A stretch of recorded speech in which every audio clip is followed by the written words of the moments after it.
अस्सलाम वालेकुम। Software engineering के लेक्चर नंबर 4 के साथ मैं हूं मकबूल हुसैन। आज के लेक्चर में हम जो टॉपिक डिस्कस करने जा रहे हैं उसका नाम है वाटरफॉल मॉडल में हमने कोडिंग, टेस्टिंग और डेवलपमेंट डिस्कस करना है। लास्ट लेक्चर में हमने वाटरफॉल मॉडल का रिक्वायरमेंट और डिज़ाइन डिस्कस किया था और आज के लेक्चर में जो वाटरफॉल मॉडल के जो बाकी टॉपिक्स हैं वो डिस्कस होंगे। तो ये चलते हैं, सबसे पहले देखते हैं जी वाटरफॉल मॉडल का जो स्ट्रक्चर्स है वो कौन सा है। तो सबसे पहले रिक्वायरमेंट थी वो लास्ट लेक्चर में डिस्कस हो चुकी है। एनालिसिस हो गया और डिज़ाइन हो गया, ये हमने लास्ट लेक्चर में डिस्कस किया था। अगर वो लेक्चर नहीं आसानी से टॉपिक समझ आ सके तो आज के लेक्चर में जो बाकी 4 टॉपिक्स हैं यानी वाटरफॉल मॉडल के वो डिस्कस करेंगे। सबसे पहले हम इम्प्लीमेंटेशन देखते हैं। इम्प्लीमेंटेशन का मतलब ये चीज़ है कि भी with system design fully verified. जब सिस्टम इम्प्लीमेंटेशन फेज जब तक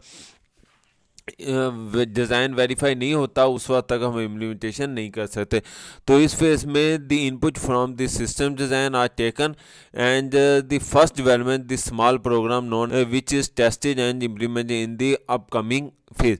तो इसमें क्या चीज़ें, हम इसमें मुख्तलिफ़ किस्म के प्रोग्राम्स वगैरह बनाएंगे, यानी कोडिंग करेंगे, छोटे छोटे प्रोग्राम बनाएंगे, यानी इम्प्लीमेंटेशन इम्पोर्टेंट फेज़ है। तो इसमें हम क्या चीज़ें, जो भी प्रोग्राम बनाएंगे उसकी कोडिंग लिखेंगे। Each unit is implementation phase under goes for development and it full functional to testing with it is also known। हम उसके बाद टेस्टिंग भी करेंगे, हर पार्ट्स की अलग-अलग टेस्टिंग, जिसे हम क्या चीज़ें यूनिट भी कहते हैं। तो so in this phase the system design is convert into the source with fully functional program modules।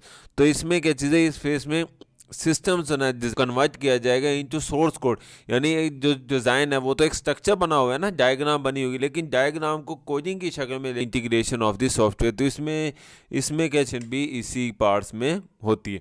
उसके बाद आता है जी प्रोजेक्ट बना लिया तो उसको क्या चीज़ है, तो each unit diagram and corrupt from implementation phase which is integrated into the modulars are system for the various like load test हो गया, लीड टेस्ट हो गया, ईटीसी हो गया। तो इसमें हम क्या चीज़ें, ये टेस्टिंग में हम जो प्रोजेक्ट बनाए उसकी टेस्टिंग करेंगे, यानी ये प्रॉपर तरीके से चल रहा है या नहीं चल रहा। तो उसमें तो दो तरह से होती है, एक यूनिट टेस्टिंग होती है। यूनिट टेस्टिंग का मतलब है यानी हर पार्ट्स को अलग-अलग चेक किया जाएगा, और सिस्टम टेस्टिंग यानी पूरे सिस्टम को अलग-अलग इकट्ठा चेक किया जाएगा। This system environment undergrad constant software check find if there is any flaw and error is design or कोई, यानी हम इसमें ये भी देखेंगे कि यानी जो इसमें कोई एरर तो मौजूद नहीं है डिज़ाइन में और कोडिंग में कोई एरर तो मौजूद नहीं है। अगर एरर मौजूद होगा तो फिर हम तो testing is done to maintain the stability and feasibility of the software.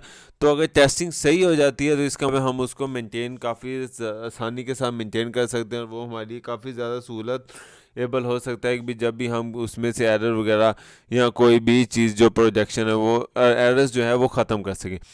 So in this phase after implementation, ये इम्प्लीमेंटेशन के बाद का फेज है, the whole system is tested thoroughly for any fault and failure. तो हम तमाम system को अच्छे तरीके से यानी थॉरली पूरे के पूरे सिस्टम को चेक करेंगे कि भी उसमें कोई फॉल्ट या फेलियर तो मौजूद नहीं है। System testing consists of 3 different types of activities are the explained as below।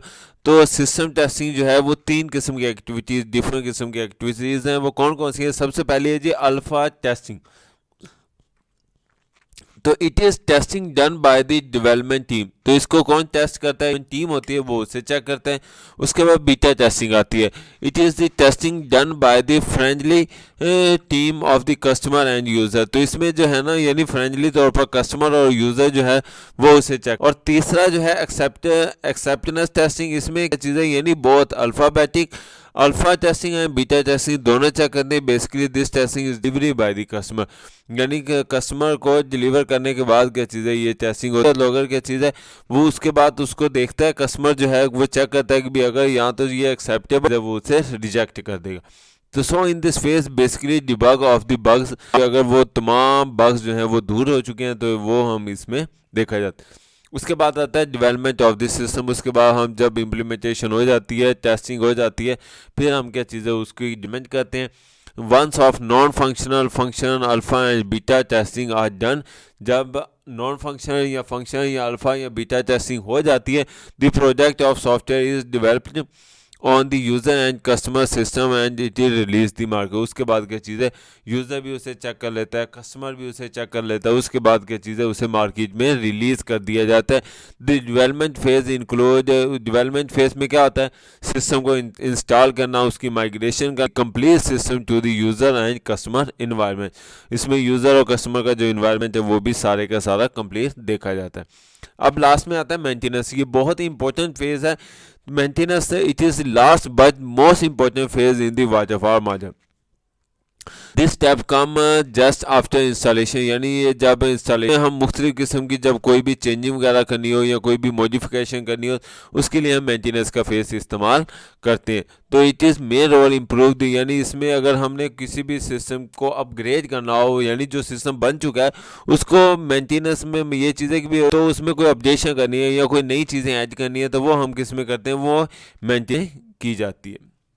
उम्मीद है आपको आज का लेक्चर समझ आया होगा। अगर किसी भी टॉपिक समझ ना आई हो तो आप मुझसे इस ईमेल एड्रेस पर, या जो मेरा यूट्यूब का चैनल है कंप्यूटर ट्यूटोरियल हब, इस पर आकर कमेंट्स करके याद रखिएगा।